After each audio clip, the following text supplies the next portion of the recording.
वन्दे अहं श्रीगुरो श्रीज्योतपदकमलं श्रीगुरून् वैष्णवांश श्रीरूपं सग्रजातं सहगणरघुनाथं नितं तं सजीवा साद्वैतं सवधूतं हरिजनसहितं श्रीकृष्णचैतन्यदेवं श्रीराधाकृष्णपदान् सहगणललिता शिविसखानिता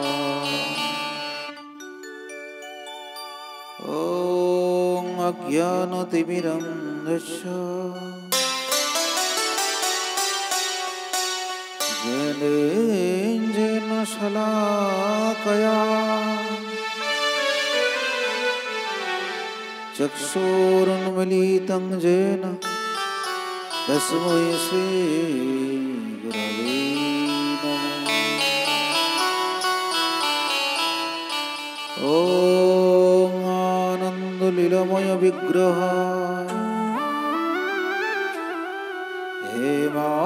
हेमावतिवच्छवि सुन्दराय तस्मै महाप्रेमरसप्रदाय चैतन्यचन्द्राय नमो नमस्ते।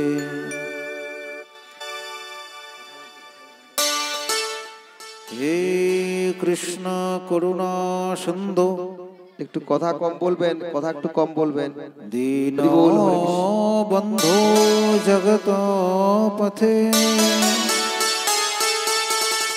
गोपेशो गोपीकान्त राधाकान्त नमोस्तुते। ॐ तप्त कंचन गौरांगी গৌরাঙ্গী श्रीराधे वृंदावनेश्वरी রাধে বৃন্দাবনেশ্বরী विषभानुसुते देवी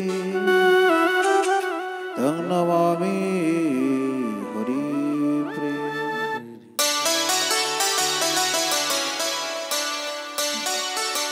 वृंदावै तुलसी देव्यै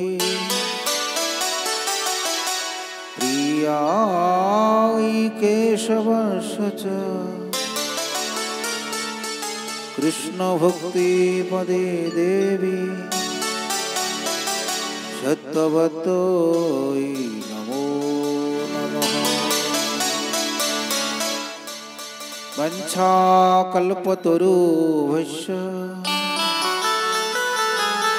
कृपा सिन्धुभ्येव च पतितानां पावनेभ्यो वैष्णवेभ्यो नमो नमः।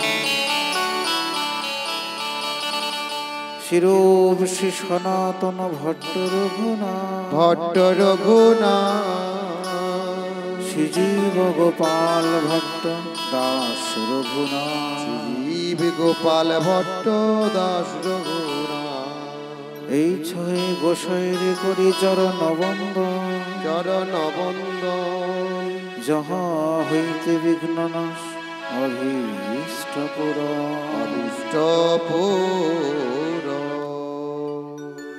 গ্রন্থের প্রারম্ভে করি মঙ্গলাচরণ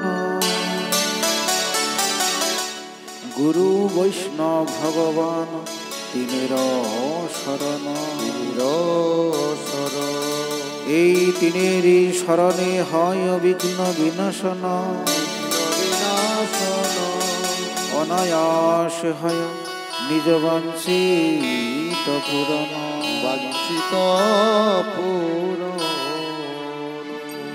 শ্রীকৃষ্ণ চৈতন্য প্রভু নিত্যানন্দ প্রভু নিত্যানন্দ শ্রী অদ্বৈত গদাধর শিবাসাদি গৌর ভক্ত বৃন্দ গৌর ভক্ত হরে কৃষ্ণ কৃষ্ণ কৃষ্ণ হরে হরে, হরে রাম রাম রাম হরে হরে। হরে কৃষ্ণ কৃষ্ণ কৃষ্ণ হরে হরে, হরে রাম রাম রাম হরে হরে। নিতাই গৌর সীতানাথ প্রেমানন্দে হরি হরি বল, হরি হরি বল। নিতাই গৌর সীতানাথ প্রেমানন্দে হরি হরি বল, হরি হরি বল। নিতাই গৌর সীতানাথ প্রেমানন্দে হরি হরি হরি হরি বল। নিতাই গৌর সীতানাথ প্রেমানন্দে, নিতাই গৌর হরি হরি হরি বল।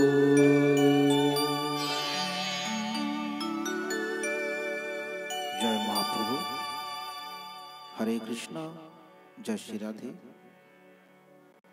শ্রী রাধেশ্যাম।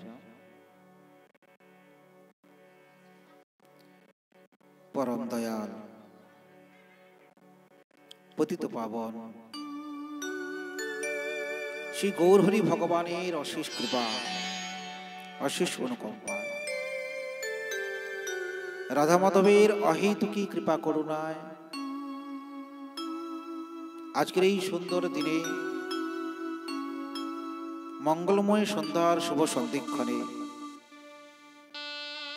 এই গৃহস্বামীর তত্ত্বাবধানে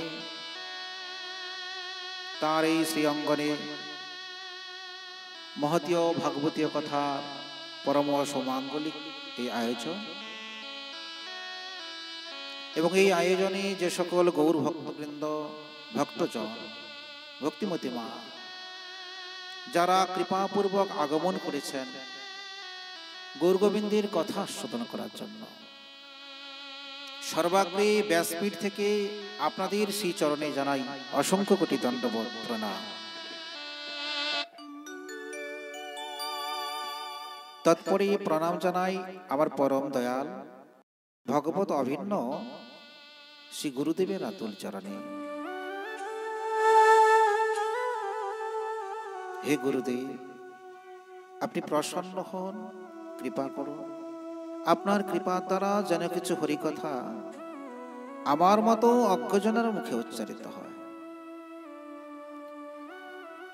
তৎপরে প্রণাম জানাই পিতামাতার আতুল চরণে, যাদের একান্ত কৃপা আশীর্বাদে অনুপ্রেরণায় ভক্তি পথে আসার সুযোগ পেয়েছি। সেই পিতামাতার আতুল চরণে দণ্ডবোধ প্রণাম জানিয়ে আসুন আজকের এই মাঙ্গলিক সন্ধ্যার সন্ধিক্ষণে পরম মঙ্গলময় ভাগবত কথা আস্বাদন করব এবং কলিযুগে প্রাপ্ত দুর্লভ মনুষ্য জন্মকে সার্থক সর্বাঙ্গ সুন্দর করব, এই অভিপ্রায় নিয়ে আমরা সমাগত হয়েছি। আজকের দিনটি আমাদের জীবনে বড় সৌভাগ্যের দিন, কেননা আজকে আমরা সাধু সঙ্গে হরিকথা শ্রবণ করার জন্য দিব্য সুযোগ পেয়েছি। কি সাধু সঙ্গে বসে দিব্য ভগবানের কথা শ্রবণ করার যে সুযোগ, এই অবসর হয়তো আগামী দিনে আমাদের আর আসবে না, কারণ নিঃশ্বাসকে তো বিশ্বাস নেই, যে কোনো মুহূর্তে আমাদের জীবনের শরীর সমাধি হতে পারে। মাগো, করে জোড়ে নিবেদন, আপনারা কথা বলবেন না। হরে কৃষ্ণ। চেষ্টা করুন শ্রীমদ্ ভাগবত কথার এই যে আসর, এটা কিন্তু ধীর স্থির চিত্তে শ্রবণ করতে হয়। কলিযুগে এই যে ভাগবত কথা শ্রবণ করার জন্য আমরা বসেছি, এটা আমাদের পরম সৌভাগ্য। ভাগবত বলছেন, জন্ম জন্মান্তরে লভেত পুণ্য ভাগবতম তদা।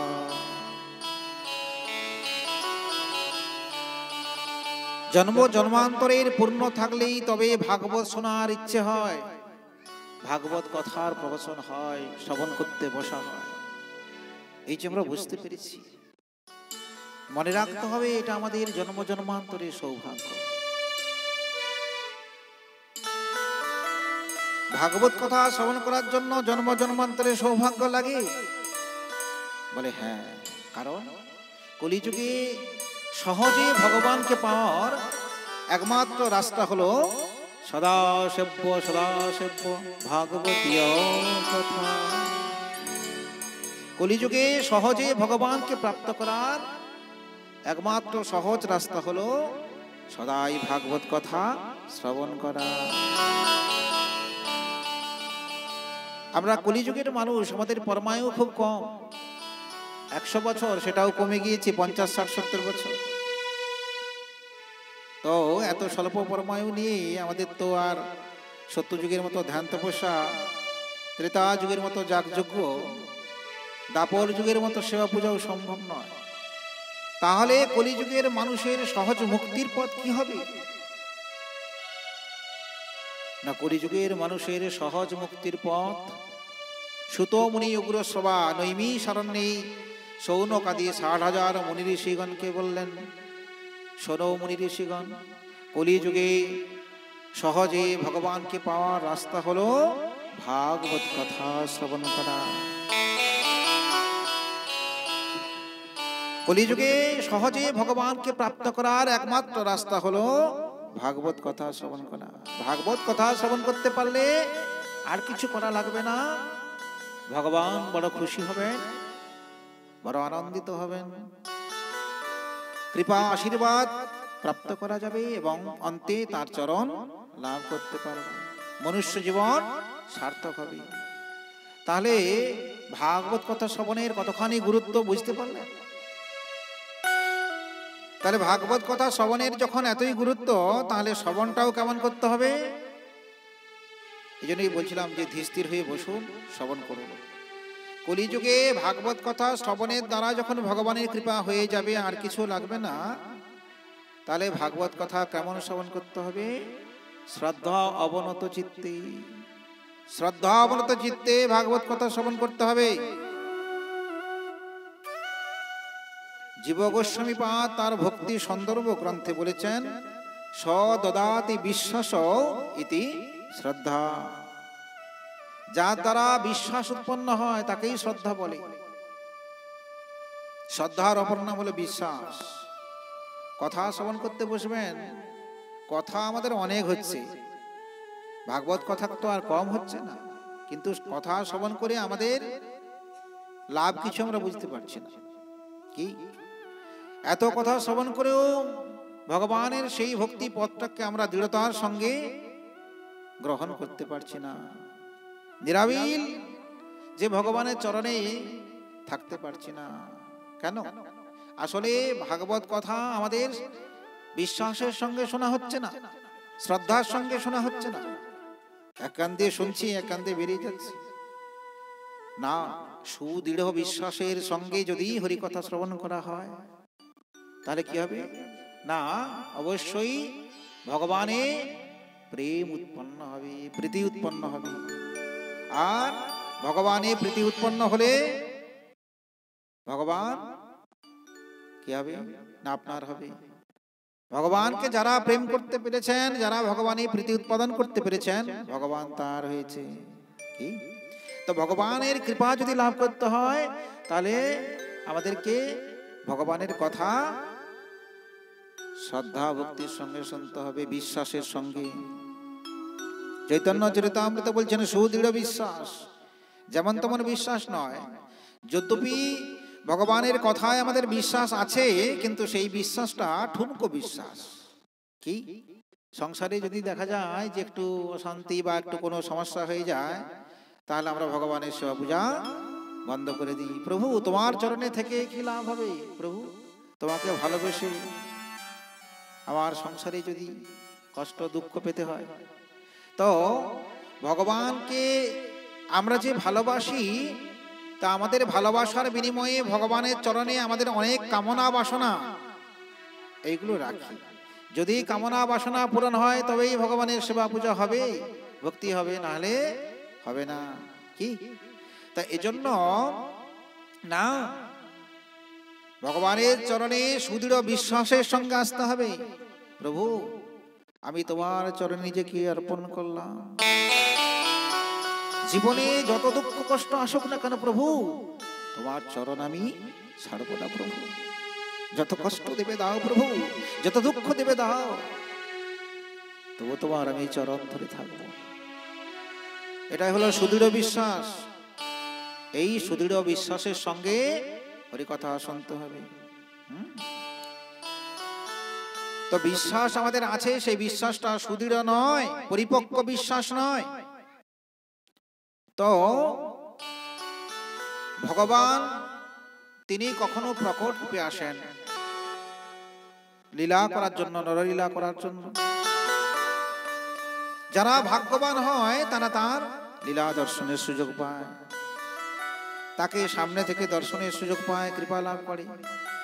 কিন্তু আমরা তো ভগবানকে দেখতে পাচ্ছি না। ভগবানের সেই নররূপে যে লীলা করেছিলেন, সেই লীলা দর্শনের সুযোগ আমরা পাচ্ছি না, কারণ আমাদের সেই সৌভাগ্য নেই। আমরা সেই সময় জন্মগ্রহণ করিনি, এখন জন্মগ্রহণ করেছি। তাহলে কি আমরা ভগবানকে পাবো না? যারা ভগবান যখন এসেছিলেন নরলীলা করার জন্য, তখন যারা জন্মগ্রহণ করেছিলেন তারা ভগবানের কৃপা পেয়েছেন, ভগবানকে দর্শন করেছেন। কিন্তু আমরা তাহলে কি ভগবানকে দর্শন করতে পারবো না? তার কৃপা পাবো না? ভগবান বলছেন, হ্যাঁ, পাওয়ার ব্যবস্থা আমি করে গেলাম। আমি না থাকলেও কি হবে, সবসময় তো আমি থাকবো না। আমি আমার লোকে যখন পৃথিবীতে প্রয়োজন, সেই প্রয়োজন সিদ্ধ করার জন্য আমাকে নরলীলা করার জন্য আসতে হয়, কিন্তু সবসময় তো থাকতে পারবো না। আমাকে আবার লীলা সম্বরণ করে চলে যেতে হবে নিজ ধামে। কিন্তু আমি চলে গেলেও থাকবো। কিভাবে থাকবো? আমি আমার কথার মধ্য দিয়ে থাকবো। ভগবান তার কথার মধ্যে সর্বদাই থাকেন। কি ভগবান কোথায় থাকেন? না, ভগবানের কথায় ভগবান থাকে। কি ভগবানের কথায় ভগবান থাকে। তো এজন্য ভগবানের যেখানে গুণগান হয়, ভগবানের কথা হয়, ভগবানের নাম হয়, সেখানে ভগবান বিরাজিত থাকে। কি ভগবান কি বলেছিলেন নারদ মুনিকে? নাহং তিষ্ঠামি বৈকুণ্ঠে যোগীন হৃদয় নাচ মদ্ভক্তা যত্র গায়ন্ত্রী তত্র তিষ্ঠামি নারদ।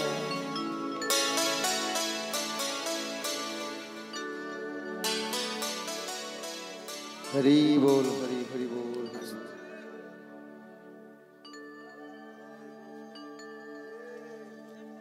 নিতাই গৌর প্রেমানন্দে হরি হরি বল, হরি হরি বল, হরি বল।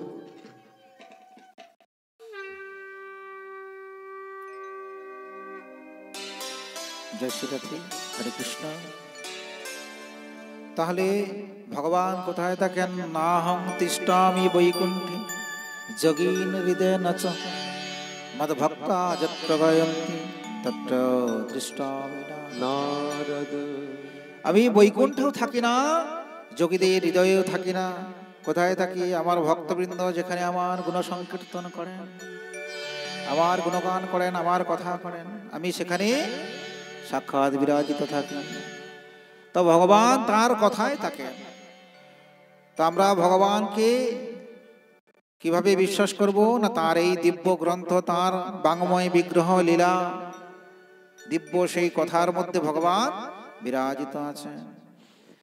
যখন ভগবান শ্রীকৃষ্ণচন্দ্র, কৃষ্ণস্তু ভগবান স্বয়ং, ঈশ্বর পরম কৃষ্ণ সচ্চিদানন্দ বিগ্রহ, অনাদির আদি গোবিন্দ, সর্বকারণের কারণ। সেই অনাদির আদি গোবিন্দ তিনি যখন লীলা সম্বরণ করে চলে যাবেন, তখন তার প্রিয় ভক্ত উদ্ধব তার সমীপে এসে বললেন, প্রভু, আমি শুনলাম আপনি লীলা সম্বরণ করে চলে যাবেন। প্রভু, আপনাকে ছাড়া তো আমি থাকতে পারবো না প্রভু। আপনি তো আমার জীবন, মন, প্রাণ সবকিছু আপনার চরণে আমি সর্বস্ব অর্পণ করেছি প্রভু। তাই আপনি যদি চলে যান, আমি আমি কি করে থাকবো প্রভু? তার থেকে বড় ভালো হয় প্রভু, আপনার আগে যেন আমি চলে যেতে পারি। প্রভু এই কৃপা করুন, আপনার আগে যেন আমি চলে যেতে পারি প্রভু। ভগবান বলছেন, উদ্ধব, সকলের তো চলে গেলে হবে না, তোমার মতো ভক্তকে থাকতে হবে পৃথিবীতে, না হলে ভগবত ভক্তির প্রচার প্রসার কি করে হবে? ভগবত ভক্তির প্রচার প্রসার করার জন্য তোমার মতো ভক্তকে থাকতে হবে। তুমি হলে সেই উপযুক্ত পাত্র, যার দ্বারা আমার ভক্তির প্রচার হবে, প্রসার হবে। উদ্ধবের হাতে ভাগবত গ্রন্থ তুলে দিলেন। কেউ চঞ্চল হবেন না, মাল্যচন্দনের কাজ হচ্ছে, হতে দেন, কিন্তু কথার দিকে সকলেই মন রাখুন। তো উদ্ধবের হাতে ভাগবত গ্রন্থ তুলে দিলেন। ভাগবত তুলে দিয়ে বলছেন, উদ্ধব, তুমি কষ্ট পাচ্ছ, তুমি চিন্তা করছো আমি থাকবো না। এই তোমাকে আমি ভাগবত তুলে দিলাম, আর এই ভাগবতের মধ্যে আমি পূর্ণ শক্তি দিয়ে দিলাম। এই কলিযুগে আমি না থাকলেও কি হবে? আমি ভাগবত রূপে জগতে প্রতিষ্ঠিত থাকবো। যেখানে যেখানে আমার কথা হবে, আমি সেখানে সাক্ষাৎ বিরাজিত থাকবো। বলিয়ে ভক্তবৎসল ভগবান কি জয় হো। জয় জয় শ্রী রাধে।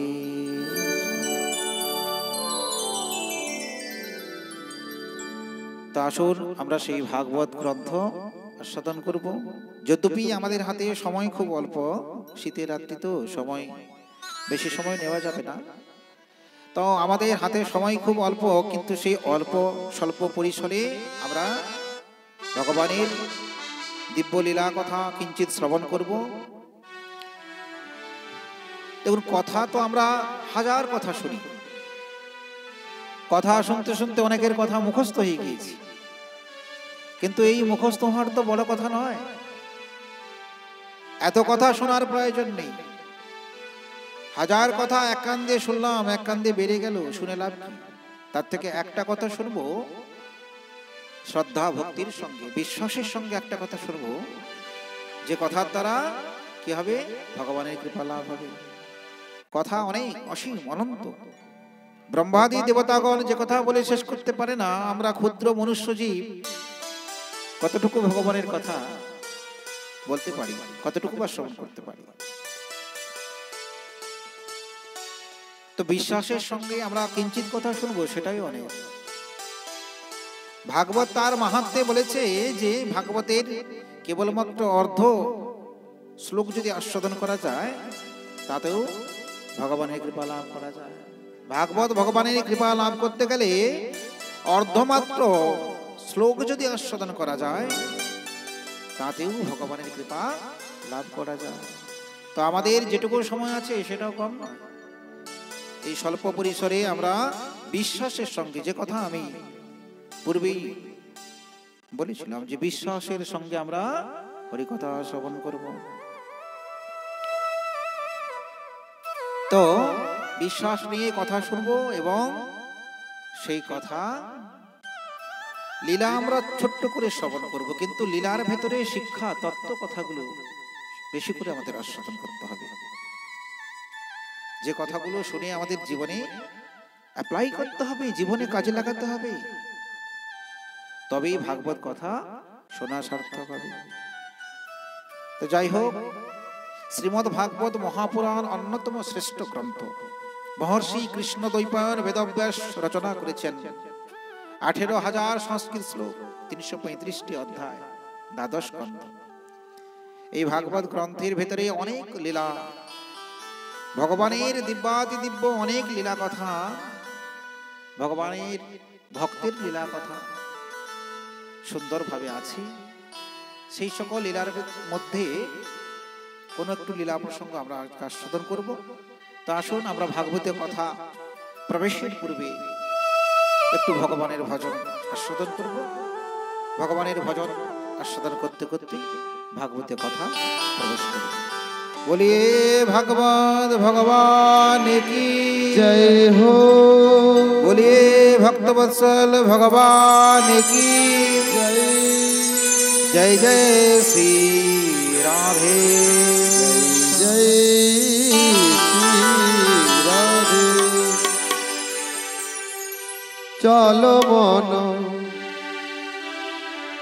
गंगा जमुनार तीर चलो मन गंगा जमुनार तीर। गंगा जमुना निर्मल पानी निर्मल पानी शीतल হতো শরীর। চলো মন গঙ্গা যমুনার তীর। চলো মন গঙ্গা যমুনার তীর। চলো বন্ধু গঙ্গা যমুনা তীরে চলো বন্ধু গঙ্গা যমুনা গঙ্গা যমুনা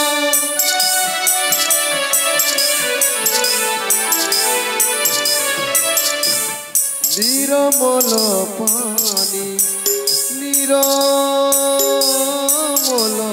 পানি।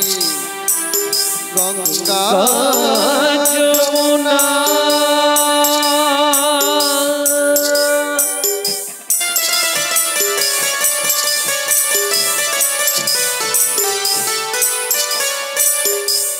নির্মল পানি নির্মল পানি শীতল হতো শরীর। শীতল হতো শরীর চলো মন গঙ্গা যমুনা তীরে চলো মন গঙ্গা যমুনা তীর।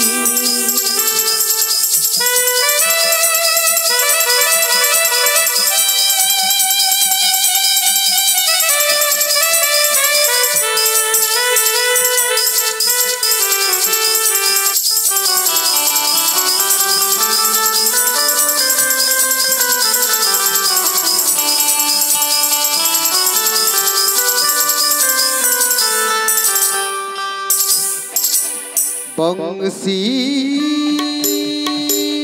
বাজত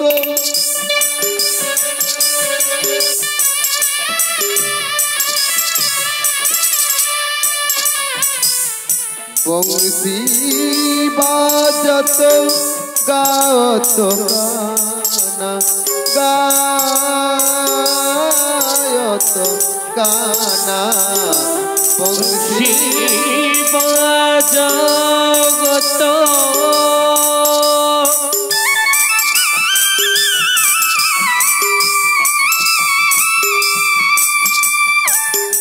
গৌগত কান গৌগত কান। বংশী বাজত গায়ত গানা গায়ত গানা। সঙ্গলয়ে বলবি সঙ্গলয়ে বলবি গঙ্গা যমুনা তীরে চলো মন গঙ্গা যমুনাতে গঙ্গা যমুনার তীর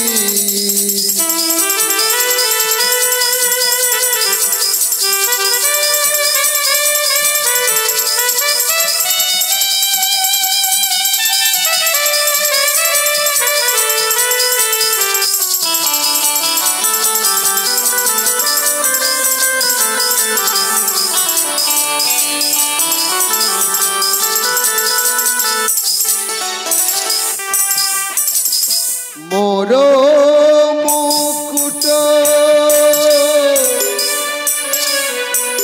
মোর মুকুট পীতাম্বর শোভে পীতাম্বর শোভে মোর মুকুট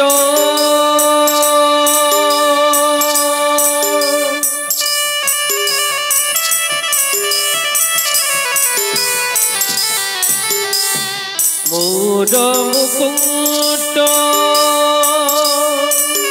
পীতাম্বর শোভে কুণ্ডল ঝলকত কুণ্ডল কত ধীর চল মন গঙ্গা যমুনার তীর চল মন গঙ্গা যমুনার তীর চল মন গঙ্গা যমুনাতে গৌর প্রেমানন্দে হরি হরি বল। গঙ্গা যমুনাতে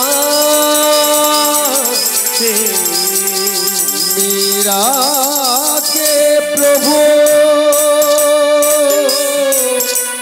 मीरा के प्रभु मीरा के प्रभु गिरधर नागर मीरा के प्रभु गिरिधारी नागर मीरा के प्रभु मीरा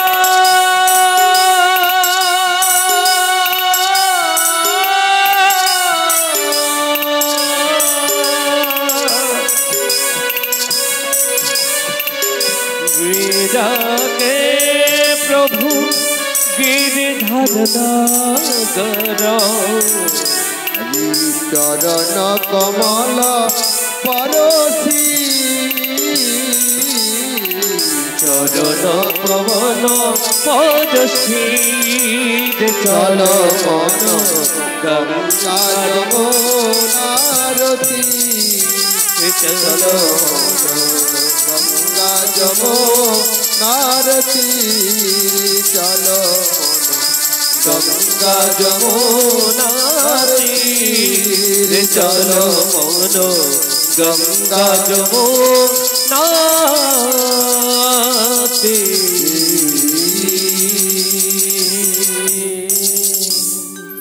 बोल बोल वृंदावन बिहारी लाल की जय हो जय जय श्री जय हो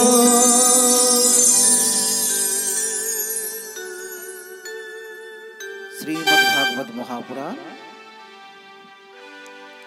এই শ্রীমদ্ ভাগবত মহাপুরাণ কলিযুগে প্রথম পরীক্ষিত মহারাজ ব্রহ্মশাপগ্রস্ত হয়ে সপ্তাহকাল 7 দিন ধরে শ্রী সুখদেব গোস্বামী পাদের শ্রীমুখ থেকে শ্রবণ করেছিলেন। তৎপশ্চাৎ এক পাপিষ্ঠ ব্যক্তি, নাম তার ধুন্ধকারী, এই ধুন্ধকারী তিনি মৃত্যুর পর প্রেতজনিতে চলে যান। সেখানে তার অনেক দুঃখ কষ্ট, অনেক যন্ত্রণা। সেই দুঃখ কষ্ট থেকে মুক্তির জন্য তার দাদা গোকর্ণ মহারাজ তাকে ভাগবত কথা শ্রবণ করিয়েছিলেন এবং দিব্যই ভাগবত কথা সপ্তাহকাল শ্রবণ করে ওই প্রেতটা প্রেতজনি থেকে মুক্ত হয়ে ভগবানের চরণ লাভ করেছিলেন। তার পরবর্তীকালে 7 দিন ধরে শ্রী সুখদেব গোস্বামী পাদের শ্রীমুখ থেকে শ্রবণ করেছিলেন এবং দিব্যই ভাগবত কথা সপ্তাহকাল শ্রবণ করে ভগবানের চরণ লাভ করেছিলেন। তার পরবর্তীকালে 7 দিন ধরে শ্রী সুখদেব গোস্বামী পাদের শ্রীমুখ থেকে শ্রবণ করেছিলেন কলিযুগের মানুষের মধ্যে ভক্তি জ্ঞান বৈরাগ্যকে প্রকটিত করার জন্য। কলিযুগের মানুষ ব্যভিচারী অনাচারী হয়ে যাচ্ছে, ভক্তি পথে কেউ নেই, বৈরাগ্যের পথে কেউ যাচ্ছেন না। তাই এই ভক্তি জ্ঞান বৈরাগ্যকে পুনরায় জাগরিত করার জন্য নারদ মুনির তত্ত্বাবধানে ব্রহ্মার 4 জন মানস পুত্র সনক, সনন্দন, সনাতন, সনত কুমার, ভাগবতে যাদের চতুষ্ষণ বলা হয়, নারদ মুনির তত্ত্বাবধানে চতুষ্ষণ ভাগবত কথা পরিবেশন করেছিলেন এবং কলিযুগের মানুষের মধ্যে ভক্তি জ্ঞান বৈরাগ্যকে পুনরায় জাগরিত করেছিলেন। তারও পরবর্তীকালে কয়েক হাজার বর্ষ পরে কলিযুগে নৈমিষারণ্য নামে এক তীর্থ, যেটি এখন উত্তরপ্রদেশের সীতাপুরের কাছাকাছি এই তীর্থটি অবস্থিত, সেই নৈমিষারণ্য তীর্থে সৌনকাদি 60,000 মুনি ঋষিগণ তারা সমবেত হয়েছিলেন এবং এক যজ্ঞের আয়োজন করেছিলেন। দেখতে দেখতেই 1000 বর্ষ হয়ে গেল, কিন্তু ভগবানকে তারা সন্তুষ্ট করতে পারলেন না। তাই তাদের মনে বিষাদের ছায়া নেমে এলো। আমরা এত বড় যজ্ঞ করলাম, কিন্তু সেই যজ্ঞে ভগবানকে সন্তুষ্ট করতে পারলাম না। এমত অবস্থায় একদিন প্রাতঃকালে সুত মুনি, যার আসল নাম হলো উগ্রশ্রবা, ইনি এলেন। ইনাকে গুরুর আসনে বসিয়ে পাদ্য অর্ঘ্য নিবেদন করে বললেন, গুরুদেব কৃপা করে আপনি বলুন, নৈমিষেহ নিমিষ ক্ষেত্রে ঋষয় সৌনকাদয় সত্রং সর্গায় লোকয় সহস্র সমাসতঃ তত্র তত্রাঞ্জসাশ্মূন ভবতা যদ বিনিশ্চিতম পুংসামেকান্তত শেস্তন্নঃ সংসর্তি তু মহর্ষি। সুত মুনি উগ্রশ্রবাকে সেই পাদ্য অর্ঘ্য নিবেদন করে দিয়ে বলছেন, গুরুদেব আমরা 1000 বর্ষ ধরে যজ্ঞ করলাম, কিন্তু ভগবানকে সন্তুষ্ট করতে পারলাম না। এখন কৃপা করে আপনি এসেছেন, বড় আনন্দের বিষয়। আমাদের একটা জিজ্ঞাসা আছে। বলুন কি জিজ্ঞাসা? আমরা জানতে চাই, হে আয়ুষ্মান, আমরা আপনার কাছে জানতে চাই কলিযুগের মানুষের সহজ মুক্তির পথ কি হবে?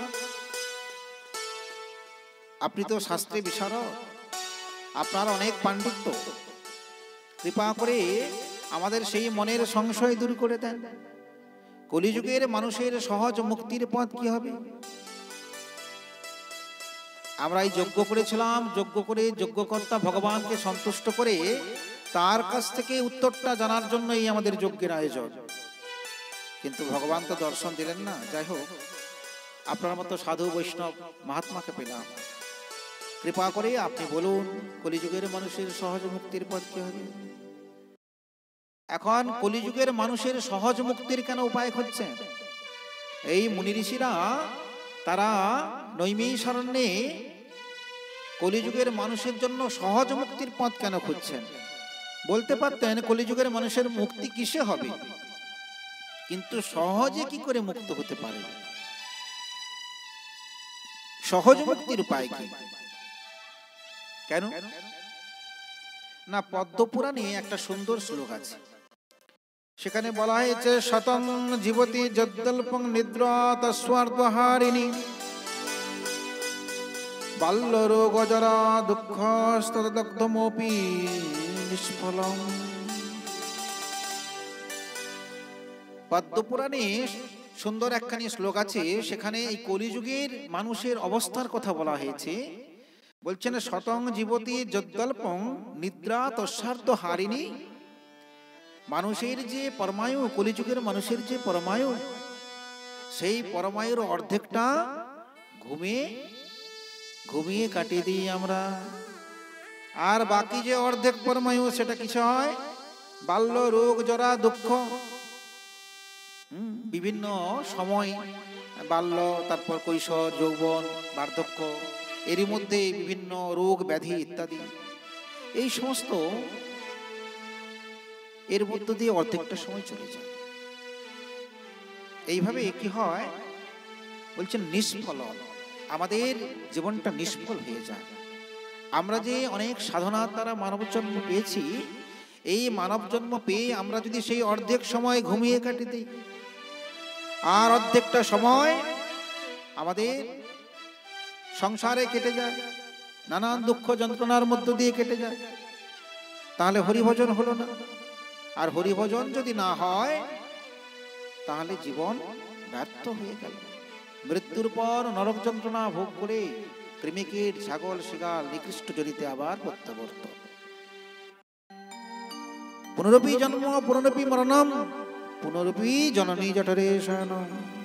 বারবার জন্ম, বারবার মৃত্যু, বারবার সেই জননীর জঠরে আসতে হবে।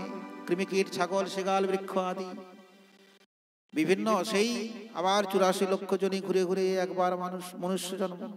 এই মনুষ্য জন্ম পেয়ে মনুষ্য জন্ম সার্থক হবে তখন যদি আমরা হরি ভজন করতে পারি, কৃষ্ণ ভজন করতে পারি, ভক্তিপথে আসতে পারি। বলছেন আমাদের জীবনের অর্ধেক সময় ঘুমিয়ে কেটে যায়, অর্ধেক সময় বাল্য, রোগ, জরা, দুঃখ, ব্যাধিতে কেটে যায়, তাহলে আমাদের হরিভজন হলো না, জীবনটা নিষ্ফল হয়ে গেল। এই হলো কলিযুগের মানুষের অবস্থা। তার জন্য সেই মুনি ঋষিগণ, শৌনকাদি 60,000 মুনি ঋষিগণ তারা বলছেন কলিযুগের মানুষের এইভাবেই সময় কেটে যায়। তারা যদি কোনো বৃহৎ কঠিন সাধনের কথা তাদেরকে বলা হয়, তারা সেই সাধন করতে পারবে না। কি কলিযুগের মানুষকে যদি কোনো কঠিন সাধনের কথা বলা হয়, সেটা তারা করতে পারবে না। তাই তাদের জন্য সহজ মুক্তির পথ কি হবে? সহজে কি করে তারা গোবিন্দ চরণ লাভ করতে পারবে? এই যখন প্রশ্ন করেছেন, তখন সেই সুত মুনি উগ্রশ্রবা তিনি প্রসন্ন হলেন, তিনি বড় আনন্দিত হলেন। বাহ, উত্তম প্রশ্ন, উত্তম প্রশ্ন। প্রশ্নের প্রশংসা করলেন যে এমন সুন্দর প্রশ্ন, যে প্রশ্নের দ্বারা কি হবে? আমাদের আত্মকল্যাণ হবে। কলিযুগের মানুষের সহজ মুক্তির পথ কি হবে? এই শৌনকাদি মুনি ঋষিগণ এরা কলিযুগের প্রথমের দিকে ছিলেন, তাই এরা চিন্তা করলেন আমরা তো চলে যাব, যাওয়ার আগে কলিযুগের মানুষের জন্য একটা সহজ মুক্তির পথ দেখিয়ে দিয়ে যাব। কারণ মহান্তের স্বভাব তারিতে পামর, নিজ কার্য ছেড়ে যান পরঘর। সাধু মহান্তের স্বভাব হলো নিজের কার্য ত্যাগ করে অপরের কল্যাণ কিছু হবে সে কথা চিন্তা করা। তো এখন সেই শৌনকাদি মুনি ঋষিগণ তারা বড় জগতের কথা চিন্তা করলেন যে আমরা চলে যাব, কিন্তু জগতের মানুষ কি করে মুক্ত হতে পারবে? কলিযুগের মানুষ তারা তো কঠিন সাধন পারবে না, সহজে কি করে গোবিন্দ চরণ লাভ করতে পারবে? এই জন্য তারা প্রশ্ন রাখলেন। আর এই প্রশ্ন শুনে সুতমুনি বড় আনন্দিত হলেন। বাহ, উত্তম প্রশ্ন। প্রশ্ন যদি করতে হয় এমন প্রশ্ন করতে হয়। আমরা সাধু বৈষ্ণবকে দেখলে বলি, বাবা শুধু কি এই ভিক্ষের জন্য বেরিয়ে পড়েছেন, শুধু আপনি একটু হাতটা দেখে বলতে পারবেন? দেখুন না একটু ঘরে ছেলের চাকরিটা কবে হবে ইত্যাদি নানান নানান সমস্ত, আমার ভাগ্য কেমন হবে, এই সমস্ত আমরা প্রশ্ন রাখি না। মহাত্মাদের কাছে সবসময় সেই প্রশ্নই রাখতে হয় যে প্রশ্নের দ্বারা আপনার কল্যাণ সাধিত হবে, আত্মকল্যাণ কিসে হবে তেমন প্রশ্ন রাখতে হয়। তাই এই জন্য এই সাধু মহাত্মা শৌনকাদি মুনি ঋষিরা প্রশ্ন রেখেছেন কি করে কলিযুগের মানুষের সহজে মুক্ত হতে পারবে। সহজ মুক্তির উপায় কি? এখন সেই সহজ মুক্তির উপায় বলছেন উগ্রশ্রবা। এই যে সুতমুনি উগ্রশ্রবা, এনার নাম সুতমুনি কেন? না, ভগবানের কথা সুন্দর করে বলতে পারতেন। সুত মানে এক প্রকার কবি, সুন্দর করে ভগবানের কথা বলতে পারতেন, তাই সুত। আসল নাম হলো উগ্রশ্রবা। শ্রবণ শক্তিটা খুব উগ্র বলে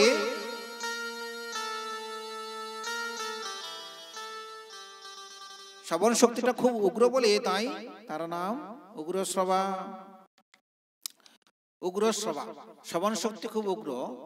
যখন পরীক্ষিত মহারাজ ভাগবত কথা শ্রবণ করছিলেন, তখন সেই পরীক্ষিতের সঙ্গে এই সুতমুনি উগ্রশ্রবা ইনিও বসে হরি কথা শ্রবণ করছিলেন, ভাগবত কথা।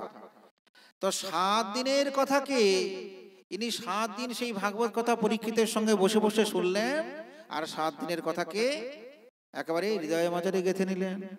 7 দিনের কথাকে মনে রেখে দিয়েছেন। এই জন্য এনার নাম হলো উগ্রশ্রবা।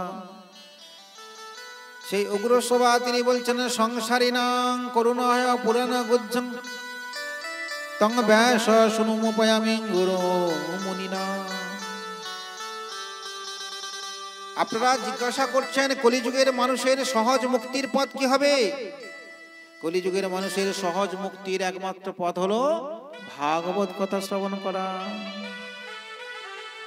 একমাত্র পথ হলো ভাগবত কথা শ্রবণ করা। তা প্রথমে এই সুতমুনি গুরু চরণে আশ্রয় নিয়ে ভাগবত কথা শ্রবণ শুরু করছেন।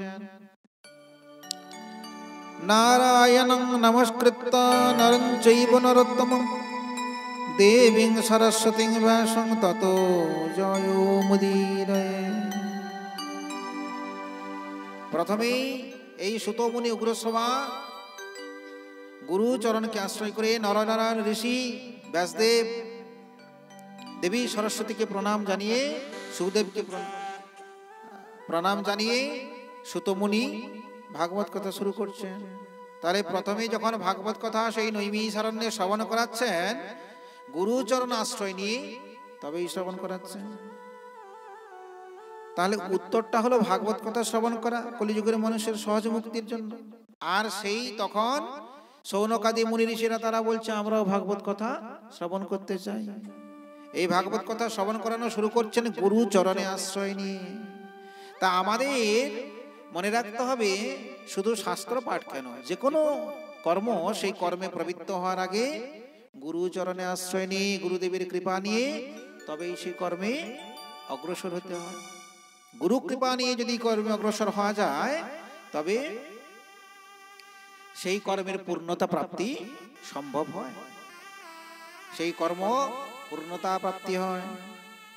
গুরু চরণে আশ্রয় নিয়ে তার কাছ থেকে কৃপা আশীর্বাদ নিয়ে তবেই কর্মে প্রবৃত্ত হয়, তবেই সেই কর্মটা সফল হয়।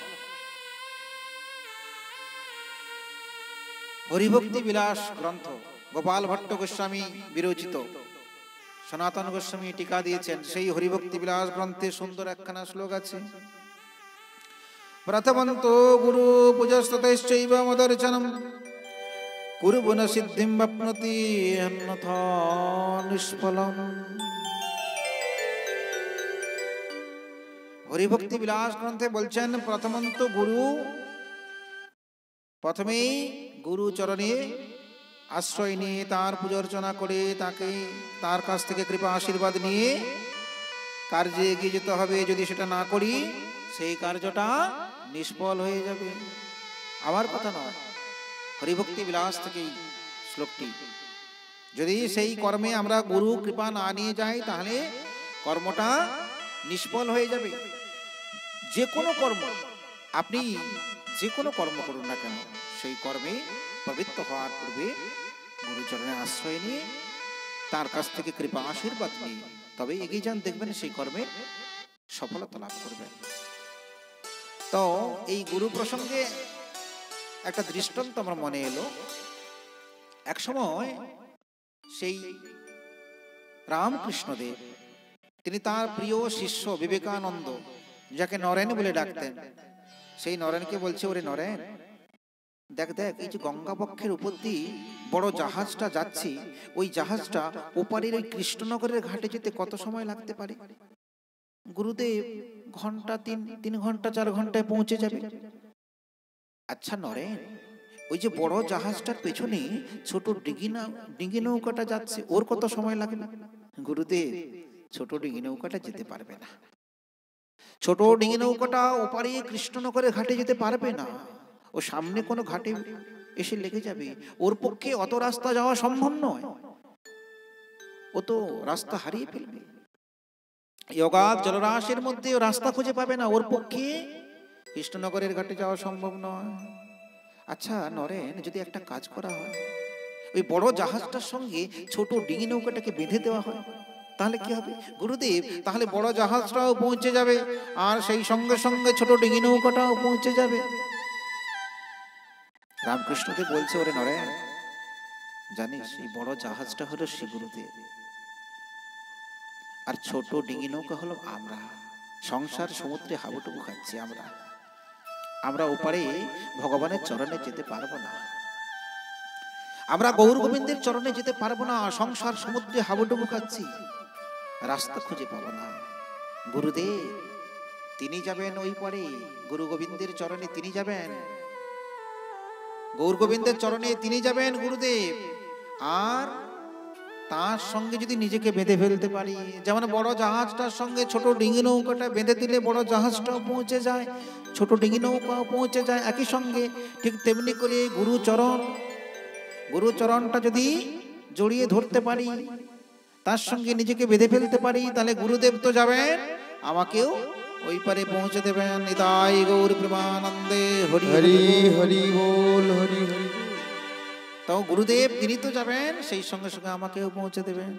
তাই এই জন্য আশ্রয় করিয়া ভজে তারে কৃষ্ণ নাহি তাজে আর সমরে অপার। এই জন্য গুরুচরণে আশ্রয় করে আমাদের ভজনা করতে হবে। কি তাই এখানে গুরুচরণে আশ্রয় নিয়ে সেই সুতমুনি ভাগবত কথা শ্রবণ শুরু করছেন, ভাগবত কথা শুরু করছেন গুরুচরণে আশ্রয় নিয়ে। এখন প্রথমেই সেই সুতমুনি নৈমিষারণ্যে সৌনকাদি মুনি ঋষিগণকে বলছেন, আচ্ছা আপনারা তো ভাগবত কথা শ্রবণ করবেন, তার জন্য একনিবিষ্ট চিত্তে বসে আছেন, কারণ কলিযুগের সহজ মুক্তির পথ হলো ভাগবত কথা শ্রবণ করা। তো এখন ভাগবত কথা শুনতে গেলে ভাগবত কোথা থেকে সৃষ্টি হলো সেটা তো জানতে হবে। ভাগবত শ্রবণ করব, কিন্তু ভাগবতের সৃষ্টিটা না জানলে কি আর হয়? ভাগবতের সৃষ্টি কথা আমাদের জানতে হবে। তা সুতমুনি উগ্র সভা সেই ভাগবতের সৃষ্টি তত্ত্ব আলোচনা শুরু করলেন। ভাগবতের সৃষ্টি তত্ত্ব বলছেন সুতমুনি, আর সেই কথা আমরাও শ্রবণ করছি। এই ভাগবত কে রচনা করেছিলেন? মহর্ষি কৃষ্ণদ্বৈপায়ন বেদব্যাস। তো এই কৃষ্ণদ্বৈপায়ন বেদব্যাস কি প্রথমেই ভাগবত লিখে ফেলেছিলেন? না, প্রথমে তিনি ভাগবত লিখতে পারেননি। এই ব্যাসদেব ইনি সাক্ষাৎ ভগবানের অবতার। তো চতুর্হোত্রং কর্মশুদ্ধং প্রজানাং বৃক্ষ বৈদিকম বেদধাত যজ্ঞ সন্তত বেদমেকম চতুর্বেদম ঋগ যজু সমর্থ ব্যাখ্যা বেদস্তত্বারোদ্ধৃতঃ ইতিহাস পুরাণং চ পঞ্চম বেদ উচ্যতে। এই ব্যাসদেব ইনি সাক্ষাৎ ভগবানের অবতার। ইনি জগৎজীবের কল্যাণের জন্য, জগৎজীবকে কৃষ্ণ ভক্তি দেওয়ার জন্য আবির্ভূত হয়েছিলেন। তো ইনি প্রথমে দেখলেন যে প্রথমে বেদ ছিল অখণ্ড, একটা মাত্র বেদ। দেখলেন যে জগতের মানুষ এই বৃহৎ বেদকে অধ্যয়ন করতে পারবে না। এই বৃহৎ বেদ, অখণ্ড সেই বেদকে অধ্যয়ন করা সম্ভব নয়। আর এই বেদকে যদি অধ্যয়ন না করে, তাহলে কলিযুগের মানুষ ভক্তিপথে যাবে কি করে? গ্রন্থ তো একটাই, গ্রন্থ একটাই ছিল, অখণ্ড বেদ, আর কোনো গ্রন্থ ছিল না। তো বেদ যদি মানুষ গ্রহণ করতে না পারে, বেদের প্রতিপাদ্য বিষয় হলো ভগবান, সেই ভগবানকে তাহলে জানবে কি করে? তো ভগবানকে জানতে গেলে, ভগবানকে পেতে গেলে তো বেদ পড়তে হবে। আর বেদ যদি পড়তে হয়, বেদ তো একটা এত বড় বেদ, এই বেদ পড়া সম্ভব নয়। তাহলে কি করতে হবে? বেদকে ভাগ করতে হবে। কৃষ্ণদ্বৈপায়ন বেদব্যাস কৃপা করে জগৎবাসীর কল্যাণের জন্য এই বেদকে ভাগ করে দিলেন। একটা বেদ থেকে চারটা বেদ হয়ে গেল, ঋগ, সাম, যজু, অথর্ব, চারটা বেদ হয়ে গেল। কিন্তু এই চারটা বেদ এবার জগতে প্রচার শুরু হয়ে গেল। উপযুক্ত শিষ্যকে দিয়ে সেই বেদের প্রচার হচ্ছে। কিন্তু বেদের এত প্রচার প্রসার করানো হলো, কিন্তু সেই বেদের দুরূহ তত্ত্ব, যদ্যপি বেদ একটা ছিল তাকে ভাগ করে দেওয়া হলো 4টা ভাগ, তারপরেও বেদের প্রচার প্রসার তেমন ভাবে হচ্ছে না। কারণ এত দুরূহ কঠিন শাস্ত্র সকলেই অধ্যয়ন করতে পারছেন না, বুঝতেও পারছেন না। এখন সেই ব্যাসদেব চিন্তা করলেন, তাহলে আমি তো কৃষ্ণ ভক্তির প্রচার করতে চাই, তাহলে কি করে হবে? এই কথা চিন্তা করে তিনি ভাবলেন যে আরো সহজ করে কৃষ্ণ কথার প্রচার করতে হবে। তার জন্য তিনি কি করলেন না, বিশ্বের সর্বশ্রেষ্ঠ ইতিহাস মহাভারত রচনা করলেন।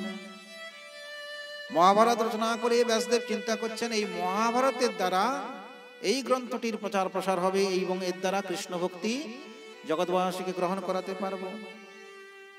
মহাভারত রচনা হলো, তার প্রচার হলো, প্রসার হলো, কিন্তু আশানুরূপ ফল হলো না। যতটা প্রচার প্রসার হওয়ার কথা ছিল, যতটা কৃষ্ণ ভক্তি গ্রহণ করানোর কথা ছিল, ততটা গ্রহণ হলো না।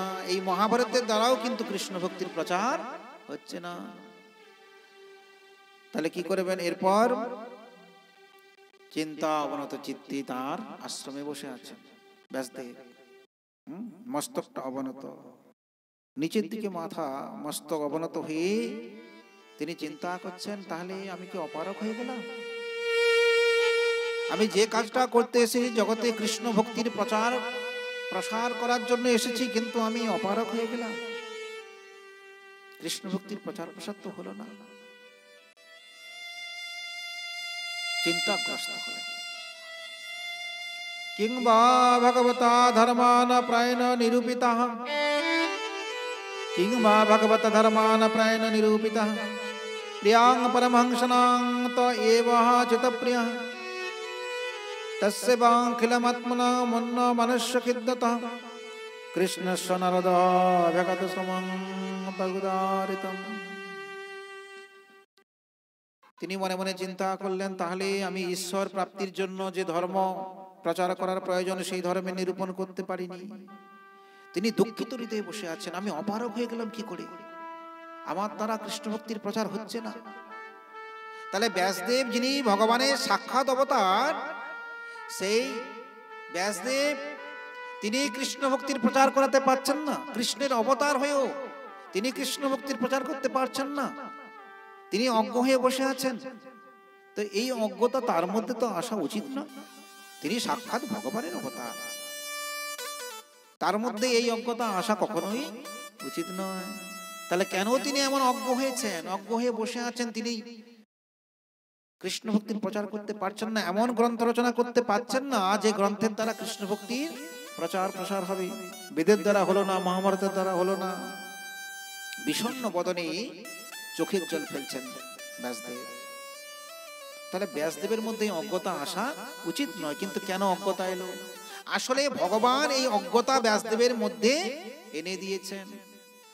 সাক্ষাৎ ভগবান জগদীশ্বর তিনি ব্যাসদেবের মধ্যে একটা অজ্ঞতার ভাব এনে দিয়েছেন। কেন? তিনি যদি কেউ যদি অজ্ঞ হয় তাকে তো জ্ঞান দেওয়া যায়, জ্ঞান যার থাকে তাকে তো আর জ্ঞান দেওয়া যায় না। অজ্ঞ হলে তার সেই অজ্ঞতাটাকে পূরণ করা যায়, প্রকৃত জ্ঞানের উন্মোচন ঘটিয়ে তার সেই অজ্ঞতা। যদি শূন্য থাকে তাকে তো পূর্ণ করা যায়, যদি পূর্ণই থাকে তাকে তো আর পূর্ণ করা যাবে না। তো ব্যাসদেবের মধ্যে যে অজ্ঞতা, এই অজ্ঞতা ভগবান এনে দিয়েছেন। কেন? এই অজ্ঞতাটা এলে এই অজ্ঞতাটা পূরণ করার জন্য আমি কাউকে পাঠিয়ে দেব, এবং তার কাছ থেকে ব্যাসদেব কৃপা নিয়ে তার অজ্ঞতাটা পূর্ণ করে নিয়ে পূর্ণতা প্রাপ্ত হবে এবং কৃষ্ণ ভক্তির প্রচার প্রসার ঘটাতে পারবে। তো সাক্ষাৎ ভগবান জগদীশ্বর তিনি কত কৃপাময়, তিনি জগতে ভাগবত রূপে প্রতিষ্ঠিত হবেন, তিনি জগতে ভাগবত রূপে প্রচারিত হবেন। তিনি চিন্তা করলেন ব্যাসদেবের মনের মধ্যে যদি আমি অজ্ঞতা এনে দিই, সেই অজ্ঞতাটা পূরণ করার জন্য কেউ আসবেন, কাউকে আমি পাঠিয়ে দেবো আশ্রমে, তার অজ্ঞতা পূরণ হয়ে যাবে, তখন সে ভাগবত রচনা করতে পারবে, আর আমি সেই ভাগবত রূপে জগতে প্রতিষ্ঠা লাভ করতে পারবো। শ্রীতাই গৌর প্রেমানন্দে হরি হরি। আমি তখন জগতে ভাগবত রূপে প্রতিষ্ঠা লাভ করতে পারবো। তাহলে আমাকে জগতে ভাগবত রূপে আসতে গেলে ব্যাসদেবের মনের মধ্যে অজ্ঞতা এনে দিতে হবে। তবে এরকম দৃষ্টান্ত আরো পাবেন। দেখবেন যে যখন সেই ব্রহ্মমোহন লীলা, ব্রহ্মাজি যখন সেই গোবৎসগুলো হরণ করে নিলেন আর ভগবানের সেই সখাদেরকে হরণ করে নিয়েছিলেন, এ কেমন ভগবান, এঠো খাচ্ছে, রাখাল বালক সব কাঁধে নিয়ে বেড়াচ্ছে, এ তো ভগবান হতে পারে না, আমি পরীক্ষা করে দেখব। তাই ব্রহ্মা পরীক্ষা করেছিলেন, সেই ভগবানের সমস্ত সেই গোপ বালককে আর গোবৎসগুলোকে হরণ করে গুহার মধ্যে রেখে দিয়েছিলেন, তাই না? তো এই যখন রেখে দিলেন তখন ভগবান নিজের শরীর থেকে সমস্ত গোবৎস আর গোপ বালককে প্রকট করে দিলেন। 1 বছর এই কৃষ্ণের শরীর থেকে, সকল কৃষ্ণ নিজের শরীর থেকে সমস্ত গোবৎস গোপ বালককে প্রকট করে দিচ্ছেন। 1 বছর লীলা চলছে, আর ওই আসলগুলো কিন্তু সেই পাহাড়ের ভেতরে লুকানো আছে, গুহার ভেতরে, সেখানে ব্রহ্মাজি লুকিয়ে রেখেছেন। এই বাচ্চাদেরকে একটু থামিয়ে দেবেন, ওখানে চিৎকার করছে একটু। তো যাই হোক, এখন সেই 1টা বছর ভগবান কৃষ্ণ তিনি নিজে থেকে গোবৎস গোপবালক সৃষ্টি করে দিলেন। 1 বছর ঘরে যাচ্ছে, আবার সেই গোচারণে যাচ্ছে, লীলা করছে, সব কৃষ্ণ। কিন্তু ভগবানের সাক্ষাৎ অবতার বলরাম দাদা, সেও কিন্তু বুঝতে পারেনি যে কৃষ্ণ নিজের শরীর থেকে সকলকে প্রকটিত করে দিয়েছেন। কেন? এটা বলদেব যদি বুঝতে পারে তাহলে লীলায় বিঘ্ন আসতে পারে। তাই বলদেব সাক্ষাৎ ভগবানের অবতার, অভিন্ন অবতার হলেও বলদেব পর্যন্ত বুঝতে পারেনি, যাতে লীলায় অসুবিধা হয়ে যেতে পারে, বলদেবকে বুঝতে দেয়নি। তো এখানেও কি হয়েছে না, এখানেও ভগবান সাক্ষাৎ ভাগবত রূপে জগতে আসতে চায়। ভগবান সাক্ষাৎ জগতে ভাগবত রূপে প্রতিষ্ঠা পেতে চায়, তার জন্য ব্যাসদেবের মনের মধ্যে অজ্ঞতা এনে দিয়েছেন। তাই ব্যাসদেব অজ্ঞ হয়ে বসে আছেন। আর সেই অজ্ঞতাটাকে পূরণ করার জন্য ভগবান কাকে পাঠিয়ে দিচ্ছেন না, ভগবানের ইচ্ছায় নারদ মুনি সেই ব্যাসদেবের আশ্রমে এসে গেলেন। নারদ মুনি যখন এসে গেলেন, নারদ মুনিকে সুন্দর আসনে বসে পাদ্যর্ঘ্য নিবেদন করলেন। হে মুনিবর, হে গুরুদেব, আপনি কৃপা করে এসেছেন, খুব ভালোই হয়েছে। আচ্ছা ব্যাসদেব, তোমার মনের মধ্যে এমন অজ্ঞতা কেন? তুমি এমন বিষণ্ণ বদনে বসে আছো? তখন সেই ব্যাসদেব তার সেই দুঃখের কথাগুলো বললেন যে পৃথিবীতে আমি এই কলিযুগের মানুষকে কৃষ্ণ ভক্তি প্রচার করার জন্য, কৃষ্ণ ভক্তি গ্রহণ করানোর জন্য বেদকে ভাগ করলাম, ইতিহাস, সর্বশ্রেষ্ঠ ইতিহাস মহাভারত রচনা করেছি, এবং তার পরবর্তীকালে ৭৫ পুরাণ রচনা করেছি। পরবর্তীকালে আবার ৭৫ পুরাণ পর্যন্ত রচনা করেছিলেন ব্যাসদেব কৃষ্ণ ভক্তির প্রচারের জন্য। এত গ্রন্থ রচনা করেও আমার মনের মধ্যে শান্তি নেই, আমার মন বিষণ্ণতায় ভরে গিয়েছে, আমি কৃষ্ণ ভক্তির প্রচার করতে পারলাম না। আপনি কৃপা করে যদি কোনো উপায় বলে দেন, হে গুরুদেব, হে কৃপাময়। এখন ব্যাসদেব এই তার অজ্ঞতা দূর করার জন্য নারদ মুনি বলছেন, নিষ্কর্মচ্যুত ভাববর্জিতং ন শোভতে জ্ঞান মলং নিরঞ্জনম কীত পুনঃ সসদভদমীশ্বরে ন চ প্রীতং কর্ম যদ্যপকারণম। বলে দেখো ব্যাসদেব, মোক্ষ লাভের নিশ্চিত সাধন সেই নির্মল জ্ঞানও যদি ভগবত ভক্তি শূন্য হয় তাহলে তা শোভা পায় না। কি না বলছেন যে আপনি এতদিন পর্যন্ত যে গ্রন্থ রচনা করেছেন, আপনি বেদকে ভাগ করেছেন, মহাভারত রচনা করেছেন, ৭৫ পুরাণ রচনা করেছেন, কিন্তু এই রচনার দ্বারা আপনার জ্ঞানের গরিমা অনেক প্রকাশ পেয়েছে। আপনি আপনার জ্ঞানের গরিমাকে প্রকাশ করেছেন, অনেক জ্ঞানের কথা আপনি বলেছেন, কিন্তু এই জ্ঞানের দ্বারা কখনোই ভগবানকে পাওয়া যায় না। ভগবানকে পেতে গেলে চাই ভক্তি। আপনি এই গ্রন্থগুলো রচনার দ্বারা জ্ঞানের গরিমা প্রকাশ করেছেন, অনেক জ্ঞানের প্রচার ঘটিয়েছেন, প্রসার ঘটিয়েছেন, কিন্তু আপনি ভক্তির কথা বলেননি। বলে ভক্তি আমাদের অবশ্যই প্রয়োজন, ভক্তি না হলে ভগবানকে পাওয়া যায় না। জ্ঞানের দ্বারা ভগবানকে পাওয়া অনেক কঠিন। জ্ঞান যোগের দ্বারা ভগবানকে পাওয়া যায়, কিন্তু সেই ভগবানকে জ্ঞানের গরিমার দ্বারা, মানে জ্ঞানের দ্বারা ভগবানকে পাওয়াটা, সেই নিরাকার ব্রহ্মের যারা উপাসক তারা সেই জ্ঞানের দ্বারা ভগবানকে বসিয়ে সেখানে সেই ব্রহ্ম ভগবানকে বসিয়ে সেখানে ভগবানের কৃপা তারা লাভ করার চেষ্টা করে। কিন্তু এই জ্ঞানের দ্বারা ভগবানের কৃপা পাওয়া অনেক কষ্ট হয়ে যায়। বিপরীত পক্ষে ভক্তির দ্বারা ভগবানকে সহজে প্রাপ্ত করা যায়। জ্ঞান প্রত্যেকের প্রয়োজন আছে, জ্ঞান না হলে হবে না, জ্ঞান প্রয়োজন। কারণ শাস্ত্রে অনেক জায়গায় উল্লেখ আছে, বলছেন তমেব বিদিতাত্তি মৃত্যু মতিহি। শ্রুতি গ্রন্থ বলছেন যে তমেব বিদিত্বাতি মৃত্যুমতিহি, ব্রহ্মজ্ঞানেই জীবের সংসার মোচন হয়। যদি ব্রহ্মজ্ঞান আমাদের না আসে, আমাদের সংসার মোচন হবে না। কারণ আমরা অবিদ্যা সমাচ্ছন্ন জীব। হ্যাঁ, ভব অচৈতন্য ব্যাধি আমাদেরকে গ্রাস করেছে। আমাদের ব্রহ্ম জ্ঞান প্রয়োজন, যে জ্ঞানের দ্বারা আমরা বুঝতে পারবো সংসারটা অসার, কেবলমাত্র ভগবানের চরণই হলো আসল। এটা জানতে গেলে জ্ঞানের প্রয়োজন, জ্ঞানের প্রয়োজন আছে। আবার বলছেন নহি জ্ঞানেন সদৃশং পবিত্র মিহ বিদ্যতে। মহাভারত বলছেন যে জ্ঞানের মতো পবিত্র বস্তু আর নাই, জ্ঞান প্রয়োজন। বলছেন যে বলে জ্ঞানের উদয়ে অজ্ঞান কার্য দেহাদিতে মমতা নাশ হইয়া জীব কৃতার্থতা লাভ করে।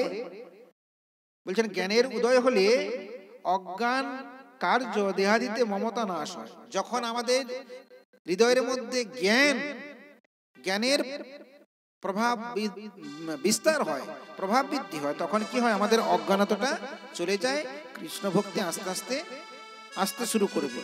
তাই জ্ঞানের প্রয়োজন। শ্রুতি থেকে দৃষ্টান্ত দিলাম, মহাভারত থেকে দৃষ্টান্ত দিয়ে জানতে পারলাম যে প্রত্যেকের জ্ঞানের প্রয়োজন। কারণ আমরা অবিদ্যা সমাচ্ছন্ন জীব, প্রকৃত বিদ্যাটা আমাদের চাপা পড়ে গিয়েছে। কৃষ্ণ ভজন হরি ভজন ভুলেছি, সংসারে আসক্ত হয়ে সংসারটাকেই সার মনে করেছি। তা আমাদের প্রকৃত জ্ঞান যদি আমরা নিয়ে আসতে পারি, সেই জ্ঞানের দ্বারা বুঝতে পারবো সংসারটা অসার, কেবলমাত্র গোবিন্দ চরণই হলো প্রকৃত সত্য।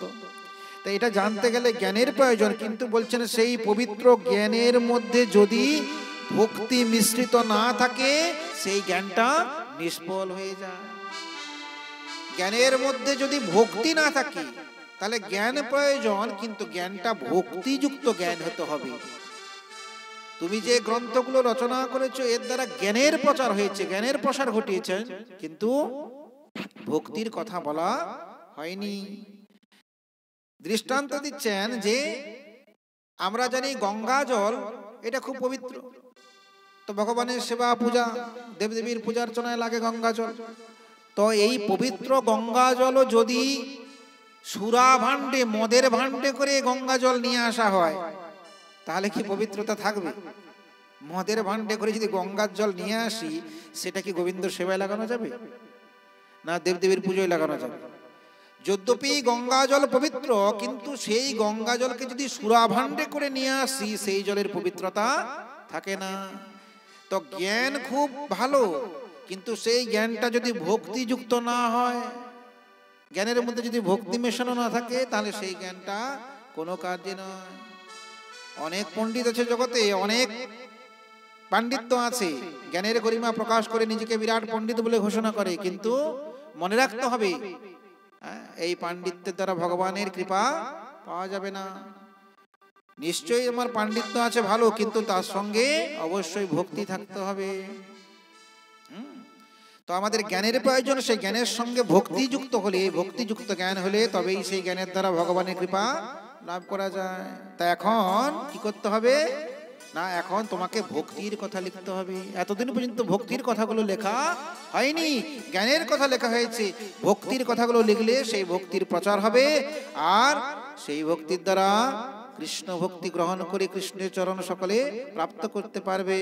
আর তোমার মনের ইচ্ছাটা পূর্ণ হয়ে যাবে, জগতের সমস্ত মানুষ সেই ভক্তির কথাগুলো গ্রহণ করে কৃষ্ণ ভজনে প্রবৃত্ত হতে পারবে।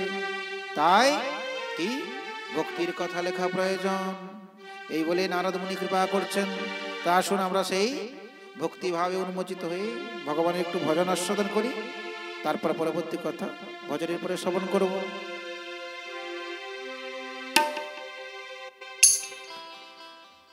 অধারি জমি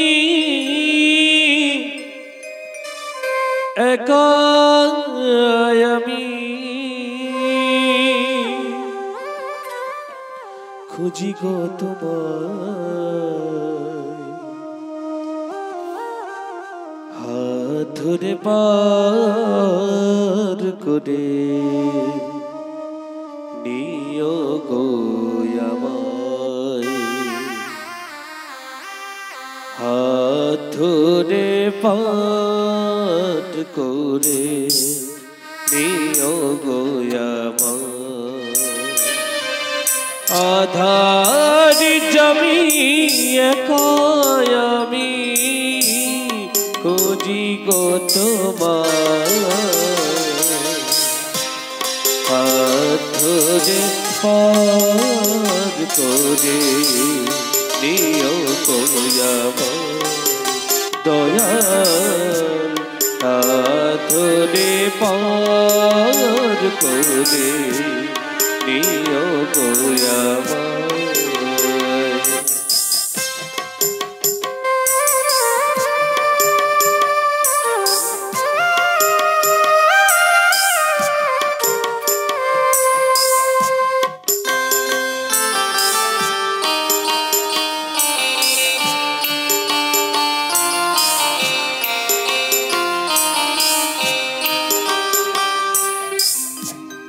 রাধার মন মদন মোহন হরি বল। ও গো গিরি ধারি অহরহ বংশী ধ্বনি শুনি গো তোমারি।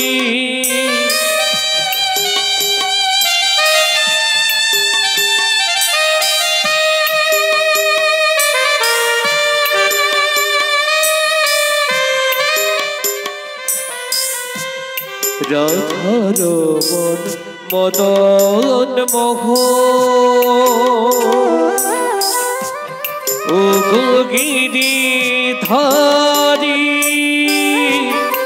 অহরহ বংশী ধ্বনি শুনি গো তোমারি।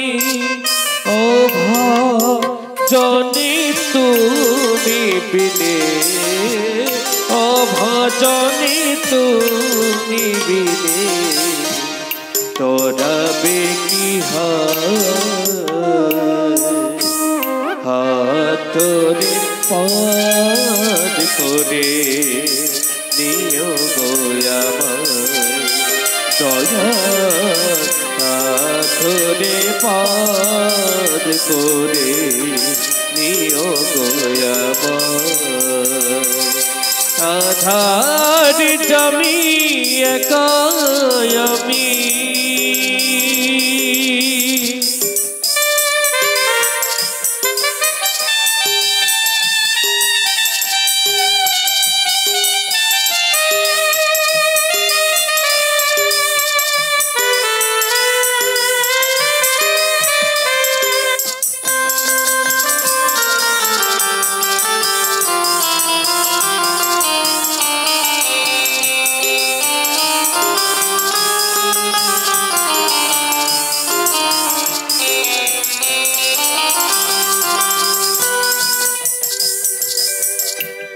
মাতা পিতা ভগ্নী ভ্রাতা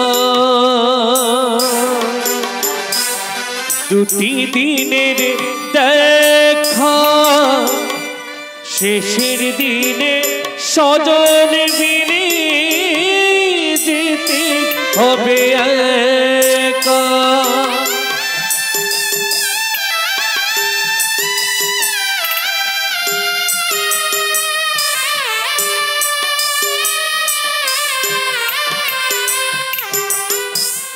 মাতা পিতা ভগ্নী ভ্রাতা দুটি দিনের দেখা শেষের দিনে স্বজন বিনে যেতে হবে একা ও চরণে ভক্ত জনে ও চরণে ভক্ত গনে ঠাই যেন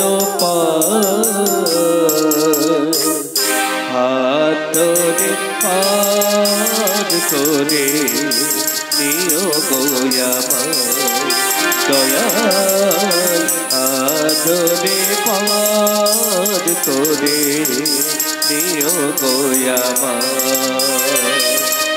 আধার জমি একাই আমি খুঁজি গো তোমার হাতরে পার করে নিও গোয়ামায় দয়াল হাতরে হাতরে হাতরে পার করে নিও গোয়ামায়।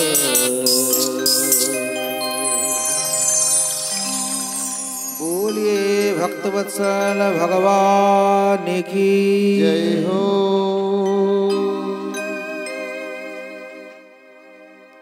এখন নারদ মুনি তিনি বলছেন ভক্তির প্রয়োজন, ভক্তি ছাড়া ভগবানের কৃপা কখনোই পাওয়া যায় না, আর ভগবত কথার প্রচার করাও সম্ভব নয়। এখন নারদ মুনি এই ভক্তির কথা বলতে গিয়ে নিজের জীবনের ঘটনা বলছেন। নারদ মুনি তার পূর্ব জীবনের ইতিহাস বলছেন যে ভক্তির কতখানি প্রভাব, ভক্তির দ্বারা সবকিছুই সম্ভব। ভগবানের পূর্ণ কৃপা পেতে গেলে অবশ্যই ভক্তি পথে সেই কৃপা লাভ করতে হবে, ভক্তি ছাড়া দ্বিতীয় কোনো পথ নাই। শীতের রাত্রি আমি চেষ্টা করছি সংক্ষিপ্ত করে অল্প সময়ের মধ্যে হরিকথা শেষ করার জন্য। যাই হোক সেজন্য আরেকটু সময় শ্রবণ করুন। সেই নারদ মুনি তার পূর্ব জীবনের কথা বলছেন। জানো ব্যাসদেব, পূর্ব জীবনে আমি দাসীর পুত্র ছিলাম। আমার মায়ের কেবল আমিই ছিলাম, আর কেউ ছিল না। মায়ের একমাত্র অবলম্বন আমি ছিলাম। তা আমি তখন 5 বছরের ছেলে। এক সময় আমার মা দাসীর কাজ করতো, তো এক সময় আমার মা একটা বাড়িতে, বৈষ্ণব বাড়িতে, এক সাধুর বাড়িতে দাসীর কাজ করতে গেল। আমিও মায়ের সঙ্গে সঙ্গে গেলাম। তো সে সময় চাতুর্মাস্য ব্রত চলছিল। সেই চাতুর্মাস্য ব্রত উপলক্ষে ওই সাধুর বাড়িতে অনেক সাধু মহাত্মা, অনেক ভক্তের আগমন হয়েছিল। তো আমার মা সেই সকল সাধু মহাত্মা তাদের সেবা কাজে যুক্ত হয়ে গেল, আর আমিও মায়ের পেছনে পেছনে ঘুরতাম। ছোট 5 বছরের ছেলে, তো মাকে ছাড়া তো থাকতাম না। তো আমিও সেই মায়ের সঙ্গে সঙ্গে ওই সাধু মহাত্মাদের সেবা কাজে আমিও হাত লাগিয়ে দিতাম।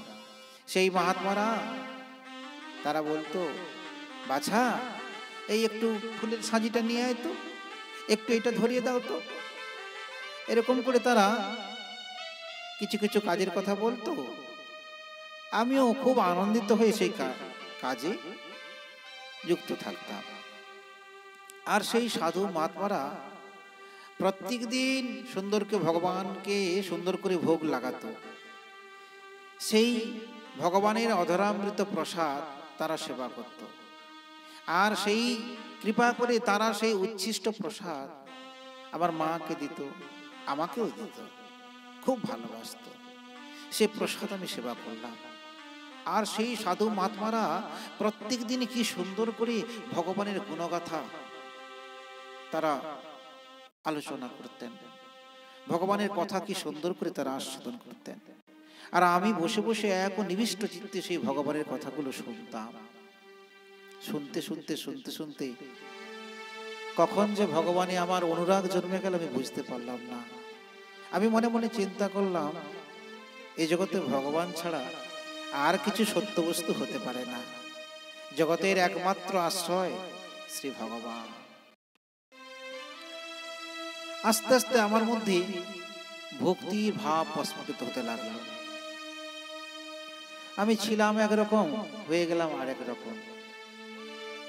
সহজ সরল ছিলাম, আমি তাদের আজ্ঞাবাহী ছিলাম।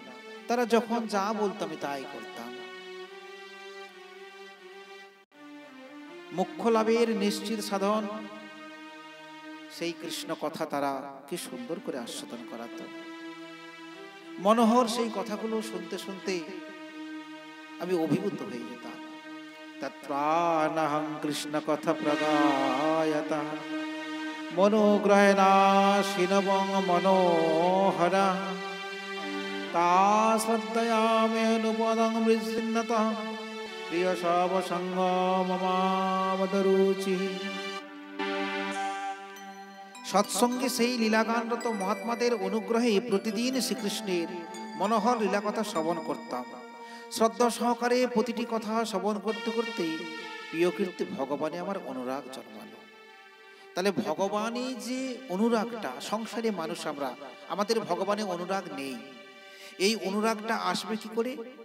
না নারদ মুনি কি বলছেন, না তার পূর্ব জীবনের কথা বলতে গিয়ে বলছেন, সৎসঙ্গে বসে আমি ভগবানের কথা শুনতাম, শুনতে শুনতে ভগবানে আমার অনুরাগ এসে গেল। সংসারে মানুষ আমরা, আমাদের সহজে ভগবত প্রীতি আসবে না, ভগবানের প্রতি ভক্তি সহজে আসবে না। এটা আসতে গেলে ভগবানের কথা শুনতে হবে। শুনতে শুনতে শুনতে শুনতে একসময় ভগবানের নিশ্চিত কৃপা হবে। আর ভগবানের কৃপার দ্বারা, আর সব থেকে বড় কথা বলছেন যে সৎসঙ্গে বসে সাধু মুখে সেই হরিকথা শ্রবণ করতে হবে। নরোত্তম দাস ঠাকুর বলেছেন, সাধু মুখে হরি কথামৃত শুনিয়া বিমল চিত। সাধু মুখে হরি কথা শ্রবণ করলে চিত্ত বিমল হবেই হবে। এই জন্য সাধুর সঙ্গে বসে হরি কথা শ্রবণ করবেন। করতে করতে আস্তে আস্তে ভগবানের সেই অনুরাগটা তৈরি হবে। তা প্রত্যেক দিন আমি সেই কথা শুনতে শুনতে আমার ভগবানের অনুরাগ এসে গেল। আর যখন ভগবানে আমার অনুরাগ এসে গেল, আমার মধ্যে সেই ভক্তিটা এসে গেল। বলছেন, ইত্তং শরতপাবৃষিকাবতু হরে বিশ্বন্নিতমেনুষবং যশোহমলং সংকীর্তমলং মুনির্ভীর্মাত্মৈ ভক্তির্ভবিত্পাত্মরজস্তমঃ। বলছেন, শরৎ এবং বর্ষা এই দুই ঋতু ধরে প্রতিদিন, প্রত্যেকটা দিন ত্রিসন্ধ্যায় সেই মহাত্মা মুনিগণ শ্রীহরির নির্মল যশকীর্তন করতেন। আমি শ্রদ্ধা সহকারে প্রতিটি কথা শুনতাম। ক্রমে ক্রমে আমার হৃদয়ে রজ ও তমগুণ নাশক ভক্তির প্রাদুর্ভাব হল। আমাদের প্রত্যেকের মধ্যে রজগুণ এবং তমগুণটা বেশি পরিমাণে আছে। যদ্যপি শতগুণ অল্প হয়তো থাকতে পারে, কিন্তু সেই শতগুণকে ঢেকে দিয়েছে রজগুণ এবং তমগুণ। তমগুণ মানে একেবারে খারাপ চিন্তা, সবসময় মনের মধ্যে কুচিন্তা, কুবাসনা। আর রজগুণ মানে অহংকারের ভাব, মনের মধ্যে বিভিন্ন প্রকার অহংকার। এই রজ এবং তমগুণ আমাদের মধ্যে এতই প্রবল আছে, সেই কারণে শতগুণটা আমাদের আসতে দেয় না। আর শতগুণ যদি না আসে, সাত্ত্বিক গুণাবলী যদি বিকাশ না হয়, তাহলে ভগবানের কৃপা কখনোই লাভ হবে না। তা আমাদের প্রত্যেকের সেই সাত্ত্বিক গুণাবলী নিয়ে আসতে হবে। সাত্ত্বিক গুণাবলী, শতগুণটা কখন বিকশিত হবে? যখন রজগুণ তমগুণটা নষ্ট হয়ে যাবে। বলছেন নারদ মুনি তার জীবনের ঘটনায় যে প্রত্যেক দিন ভগবানের নির্মল যশকথা শ্রবণ করতে করতে আমার সেই রজগুণটা এবং তমগুণটা চলে গেল। আর যখন রজগুণ এবং তমগুণ চলে গেল, তখন আমার মধ্যে আস্তে আস্তে করে শতগুণ এসে গেল। আর সেই শতগুণের দ্বারা আস্তে আস্তে আমার মধ্যে ভক্তির প্রাদুর্ভাব হলো। আমি তাদের অনুরাগী ছিলাম, বিনয়ী ছিলাম। তাদের সেবার ফলে আমার সমস্ত পাপ নষ্ট হয়ে গিয়েছিল। তাহলে নারদ মুনি খুব বিনয়ী, খুব অনুরাগী ছিলেন। ওই সাধু মহাত্মাদের সেবার দ্বারা তার মধ্যে সমস্ত পাপ চলে গেল। আমাদের সংসারে আমরা নানান পাপ করছি, এই রজগুণ তমগুণের পাল্লায় পড়ে কি সংসার মায়া আমাদেরকে দিয়ে নানান পাপ করিয়ে নিচ্ছে। আর এই পাপ থেকে মুক্ত হওয়ার রাস্তা নারদমুনি বলে যাচ্ছেন যে সেই সৎসঙ্গ সাধু সঙ্গে বসে সাধু মহাত্মাদের কথা শ্রবণ করতে পারলে, তাদের কৃপা আশীর্বাদ নিতে পারলে রজগুণ তমগুণটা চলে যায়, ভক্তি এসে যায়, আর সমস্ত পাপ নষ্ট হয়ে যায়। পাপ থেকে মুক্তির একমাত্র পথ হলো সৎসঙ্গে বসে হরিকথা শ্রবণ করা। এই যে পাপ, এই পাপের স্খলনের জন্য আমরা গঙ্গা স্নানে যাই। কি আমরা গঙ্গা স্নানে যাই না? এই তো সামনেই সংক্রান্তি আসছে, মকর সংক্রান্তি, কপিল মুনির আশ্রমে কত লাখ লাখ লাখ লাখ যাত্রীরা সমাগম হবে, গঙ্গা স্নান করবে।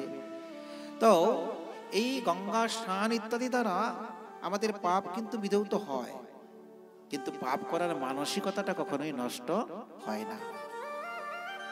গঙ্গাতে গেলাম, ডুব দিলাম, সমস্ত পাপ আমার নষ্ট হলো, কিন্তু পাপ করার ইচ্ছাটা চলে গেল না। আবার ফিরে এসে ঘরে আবার পাপে যুক্ত হয়ে গেলাম।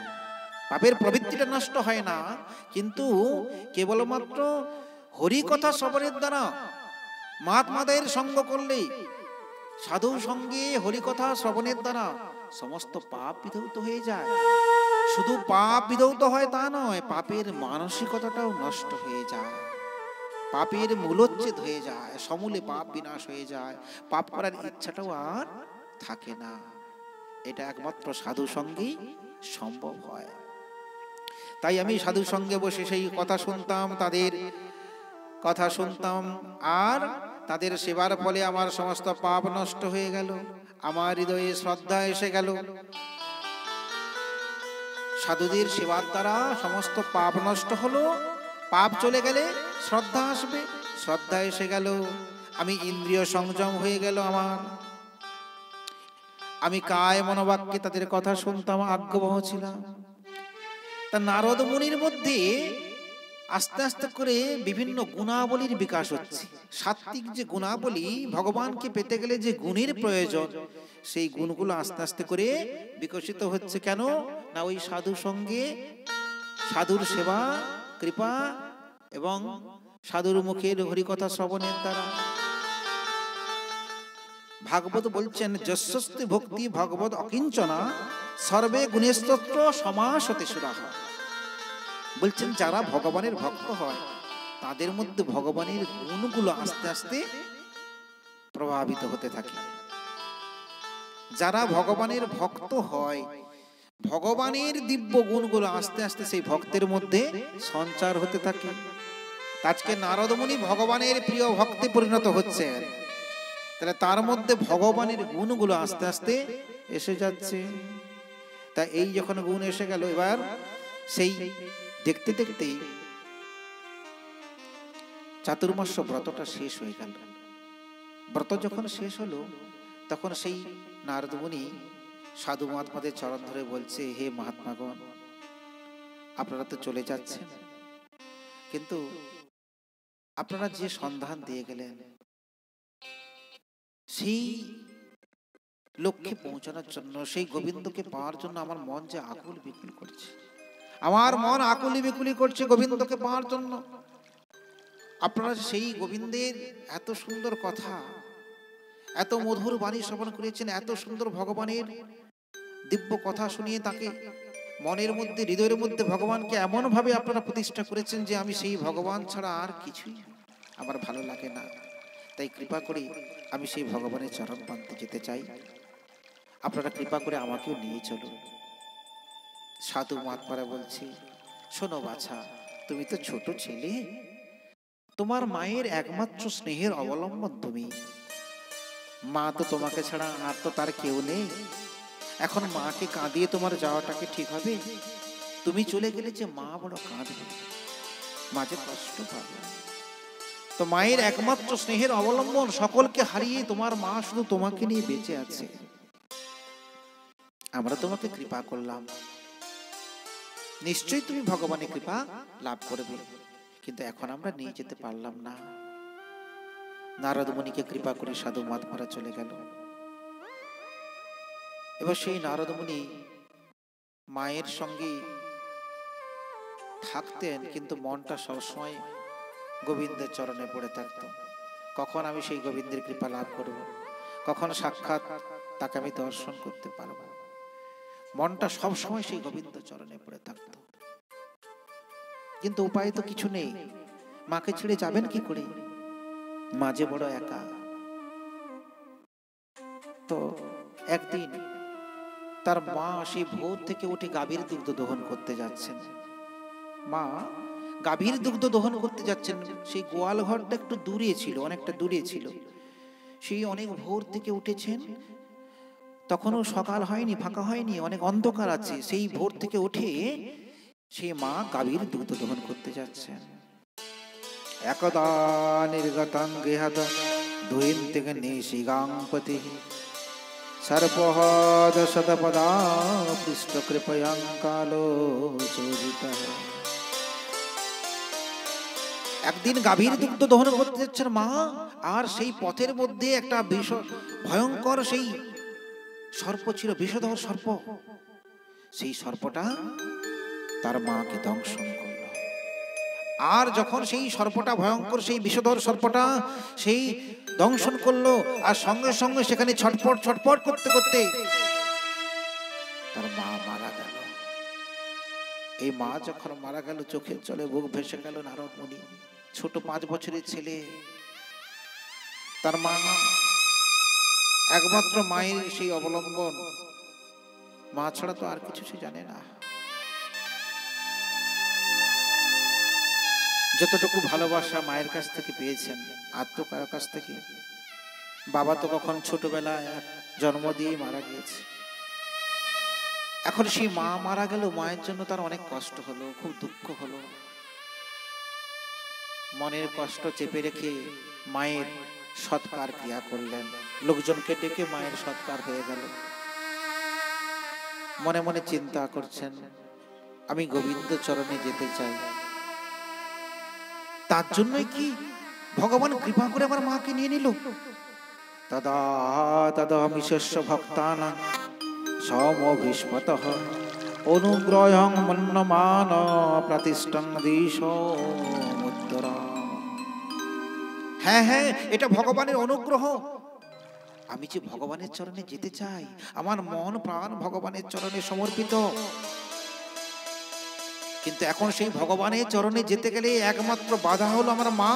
মা যতদিন থাকবে সেই স্নেহের বন্ধন উপেক্ষা করে আমি তো আর গোবিন্দ চরণে যেতে পারবো না। তাই আমার মা কৃপা, তাই আমার প্রভু কৃপা করে আমার মাকে সরিয়ে নিল। এটা ভগবানের একটা অনুগ্রহ বটে, এটা ভগবানের এক প্রকার কৃপাও বটে। নারদ মুনি মায়ের মৃত্যুটাকে, যদ্যপি মায়ের এই মৃত্যুতে নারদ মুনি মর্মাহত হয়েছেন, কষ্ট পেয়েছেন, তবু তিনি মনে মনে এই সান্ত্বনা পেলেন যে আমি ভগবানের চরণটা প্রাপ্ত করতে চাই। সেই যাওয়ার পথে একমাত্র বাধা ছিল আমার মা। মা তো স্নেহের বন্ধনে আমাকে রেখেছিল। তা ভগবান কৃপা করে মাকে সরিয়ে নিল, যাতে করে আমি তার চরণে সহজেই যেতে পারি। এটা আমার মায়ের, এটা আমার ভগবানের অনুগ্রহ বটে। মনে রাখবেন, ভগবানকে ভালোবেসে যদি কষ্ট দুঃখ যন্ত্রণা পান, তাহলে সবসময় আপনারা কি করবেন না, ভগবানকে দোষারোপ করবেন যে প্রভু তোমাকে ভালোবেসে কেন এত কষ্ট, কেন এত দুঃখ, কেন এত যন্ত্রণা। কিন্তু না, মনে রাখবেন যে ভগবানকে ভালোবেসে যদি কষ্ট দুঃখ যন্ত্রণা পান, তাহলে ভাববেন ভগবান আপনাকে কৃপা করছেন, তার কৃপার প্রকাশ আস্তে আস্তে হচ্ছে। হরি বল, হরি হরি বল। আমরা ভাগবত থেকে অন্তত এটুকু সান্ত্বনা পেলাম, ভগবানকে ভালোবেসে যদি দুঃখ কষ্ট যন্ত্রণা হয়, তাহলে মনে করবেন ভগবান আপনাকে কৃপা করছেন, তার কৃপার প্রকাশটা হচ্ছে। তাই আজকে কষ্ট পেল নারদ মুনি, কিন্তু মনে মনে ভাবলো এটা ভগবানের অনুগ্রহ, ভগবান সরিয়ে নিল, সমস্ত বাধা দূর হয়ে গেল, আর কোনো বাধা নেই। আজকে নারদ মুনি তিনি মনের আনন্দে উত্তর দিশায় যাত্রা করলেন। আমার তো আর কোনো পিছু টান নেই, আমি আর কার জন্য থাকবো, আমি গোবিন্দকে লাভ করতে চাই।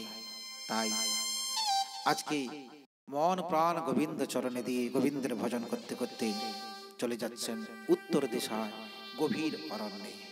আসুন আমরা একটু ভগবানের ভজন করতে করতে নারদ মুনির সঙ্গে আর একটু 10 মিনিট সময় নেব, লীলাটা সমাপন হয়ে যাবে। রাত্রি হচ্ছে, শীতের রাত্রি, আপনাদের কষ্ট হচ্ছে, কিন্তু মনে রাখবেন যে এই সময়টা চলে গেলে না আমরা সময়টা পাবো না। আজকের দিনটা চলে গেলে কি ঘুরে আন আজকের দিনটা আমরা পাবো না।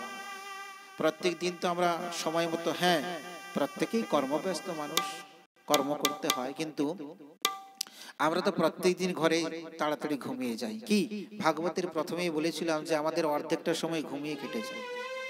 সারাদিনের মধ্যে দেখো যে 24 ঘন্টা যে আমাদের দিন রাত্রি, এর মধ্যে প্রায় দেখুন 10-12 ঘন্টা ঘুমিয়ে তো কেটে যায়।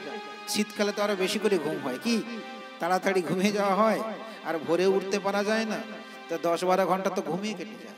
আর বাকি যে 10-12 ঘন্টা থাকে তো সংসারের নানান চিন্তা, নানান ভাবে আমাদের সময় চলে যায়। হরিভজনের কি সুযোগ আমরা পাই না হরিকথা শ্রবণের সুযোগ পাই? তো আজকে যখন সুযোগ পেয়েছি একটু কষ্ট হবে, ভালো প্যান্ডেল, ভেতরে ঠান্ডা নেই, হয়তো একটু যাওয়া আসার জন্য ঠান্ডা লাগবে। তো আপনাদের প্রত্যেকের জন্য গৃহস্বামীর তরফ থেকে প্রসাদের ব্যবস্থা আছে, চিন্তার কোনো কারণ নেই। হরিকথাও শ্রবণ করবেন, ভগবানের প্রসাদও আছে। তো যাই হোক, প্রত্যেকেই প্রসাদ নিয়ে তবেই ফিরবেন, কেউ প্রসাদ না নিয়ে ফিরবেন না। প্রত্যেকের জন্য প্রসাদের ব্যবস্থা আছে, গৃহস্বামীর তরফ থেকে এই নিবেদন থাকলো। আসুন আমরা ভগবানের একটু